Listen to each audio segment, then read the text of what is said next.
మనుషులే కాదు, పొరపాటు ఎక్కడైనా బయటకు వస్తే మనుషులతో పాటు చెట్లు చేమలు కూడా ఏడ్చే పరిస్థితి తీసుకొచ్చారు. చెట్లు కొట్టేయడం, స్కూల్కి సెలవులు ఇచ్చేయడం, రోడ్లు ఎక్కడ పడితే అక్కడ గుంతలు తవ్వేయడం, పరదాలు కట్టేయడం, పోలీసులు పరిగెత్తించడం, మమ్మల్ని హౌస్ అరెస్టులు చేయడం ఒకటా? బ్రిటిష్ వాళ్ళ పరిపాలన కన్నా చాలా చాలా దారుణంగా చేసిన మీరు ఈరోజు నీతి గురించి, న్యాయం గురించి, ధర్మం గురించి మాట్లాడే అర్హత మీకు అసలు ఉందా? మీరు 10 సార్లు కరెంటు బిల్లులు పెంచి ఈరోజు మళ్ళీ తగుందమ్మా అని మీరే వచ్చి ధర్నాలు చేస్తున్నారు. మీకంటే ఎలాగో బుర్రపోయింది నాకు తెలుసు, అర్థమైంది. ఎందుకంటే 94% ఎప్పుడైతే మేం గెలిచామో జగన్మోహన్ రెడ్డికి పూర్తిగా మతి చెడిపోయింది. కానీ ఆయన దగ్గర ఉన్నటువంటి కొంతమంది విజ్ఞత కలిగినటువంటి లీడర్లు ఉండుండొచ్చు, వాళ్ళైనా చెప్పాలి కదా. 10 సార్లు మనమే కరెంటు బిల్లులు పెంచి మనమే ఎలా ధర్నాలు చేస్తాం, మనకు సిగ్గుండాలి, కనీసం ప్రజలు మనల్ని అడుగుతారు, ఏం పని ఇది, చొక్కా పట్టుకొని నిలదీస్తారు, మనం వెళ్ళి కనీసం మీరు ధర్నాలు చేసిన ఒక్క మనిషి అయినా వాలంటీర్గా వచ్చి మీకు పార్టిసిపేట్ చేస్తున్నాడా? పైపచ్చి మీరు మాట్లాడతారు రైతులు అన్యాయం అయిపోతున్నారని. ఎక్కడ రైతులు అన్యాయం అయిపోతున్నారు? చంద్రబాబు నాయుడు గారి పరిపాలనలో రైతులకి ధాన్యం కొనుగోలు కేంద్రంలో ఇచ్చినటువంటి రైతుకి 3 గంటల్లో కూడా డబ్బులు పడిన రైతులు ఉన్నారు. వీళ్ళు అడగండి కావాలంటే, మీకు ధైర్యం ఉంటే. 24 గంటల్లో మీకు డబ్బులు ఇస్తామని మేము చెప్పాం, కానీ 3 గంటల్లో కూడా డబ్బులు పడుతున్నాయి రైతులకి. రైతులు క్షేమంగా ఉన్నారు. ఈరోజు వర్షాలు పడితే తడిచిన ధాన్యాన్ని కూడా కొంటాము అని రైతులకు ధైర్యాన్ని ఇస్తున్నాం మేము. చంద్రబాబు నాయుడు గారు డైరెక్ట్గా చెప్పారు, ఎక్కడ రైతుని ఇబ్బంది పెట్టకూడదు, మీరు పలానా మిల్లర్ తీసుకెళ్ళాలి అని ఉంటే ఆ మిల్లకే తీసుకెళ్ళండి, మీకు ఎక్కడ అమ్ముకోవాలనుకుంటే అక్కడే ఇవ్వండి అని. కానీ మీరు గతసార్లు ఏం చేశారు?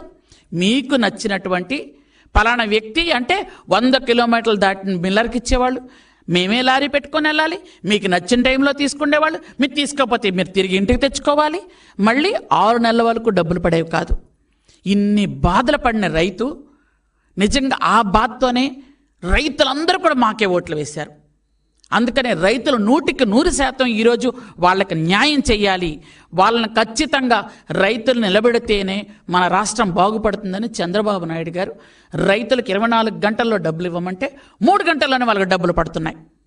ఈరోజు అంత సంతోషంగా రైతులు మీరు ఒక్కసారి కళ్ళు తెరిచి ఒక్క సాక్షియే కాదు, మిగిలిన పత్రికలన్నీ చూడండి, మిగిలిన ఛానల్స్ అన్నీ చూడండి, రైతులు లైవ్లోకి వచ్చి మాట్లాడుతున్నారు, ఎంతో సంతోషంగా మాట్లాడుతున్నారు. మాకు 3 గంటల్లో డబ్బులు పడుతున్నాయని.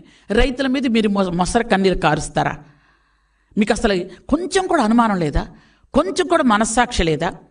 ఈరోజు మీరు చూసుకున్నట్టయితే ఎంత దారుణం అంటే, విద్యుత్ ఛార్జీలు పెంచారని మీరు బయటకు వస్తుంటే చిన్నపిల్లలతో సహా అందరూ నవ్వుతున్నారు మిమ్మల్ని చూసి.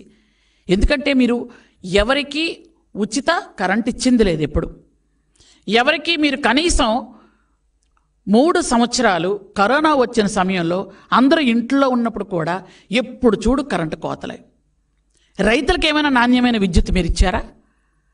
అట్లాంటిది ఈరోజు మీరు ఎంత దారుణంగా మాట్లాడుతున్నారంటే, పోలవరం కూడా జల విద్యుత్తు 2021కి మీరు పూర్తి చేస్తున్నట్టయితే ఈరోజు దాదాపు 4,800 కోట్ల రూపాయలు మనకు నష్టం కలిగేది కాదు.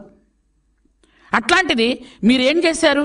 విద్యుత్ సంస్థల్లో 49,000 కోట్లకు పైగా అప్పులు చేసి పోని కనీసం ఒక్క విద్యుత్ ప్లాంట్ అయినా మీరు పెట్టగలిగారా? ఒక్కటైనా?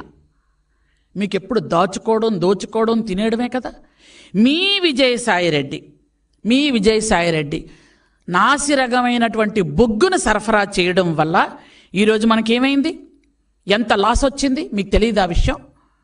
మీ మనుషులు మీరు వెనకేసుకొని రావడం మీకు ఎప్పుడు ఇదే పరిపాట? ఎంత దారుణమైన సంఘటన అంటే, ట్రాన్స్ఫార్మర్లు, స్మార్ట్ మీటర్లు వీటన్నిటిని కూడా కమిషన్ల కోసం కక్కుర్తిపడి, కమిషన్ల కోసం అడ్డమైన గడ్డి తిని మీరు చేసినటువంటి వాటి కోసం ఎన్ని వేల కోట్లు మనకు నష్టం కలిగింది మీకు తెలీదా? ఇవన్నీ కూడా చేస్తారు, చేసి మళ్ళీ నీతులు చెప్పినట్టు మాట్లాడతారా? ఈరోజు మళ్ళీ ఎస్సీలకి మేము ఎంత చక్కగా ఫ్రీగా యూనిట్ కరెంట్ ఇస్తున్నాం. ఈరోజు మళ్ళీ అందరూ సంతోషంగా ఉన్నారు. కొన్ని వర్గాల బీసీలకు కూడా నాణ్యమైన విద్యుత్ ఇస్తున్నాం, వాళ్ళకు కూడా కొన్ని రకాల రాయితీలు వస్తున్నాయి. ఈరోజు మీరు చేసినటువంటి ఇంకొక భయంకరమైన పని ఏంటి చెప్పనా? మీరు కూకట్పల్లిలో హిందూజా సంస్థలకి దగ్గర నుంచి 10 ఎకరాలు మీరు అనవసరంగా లాక్కున్నారు.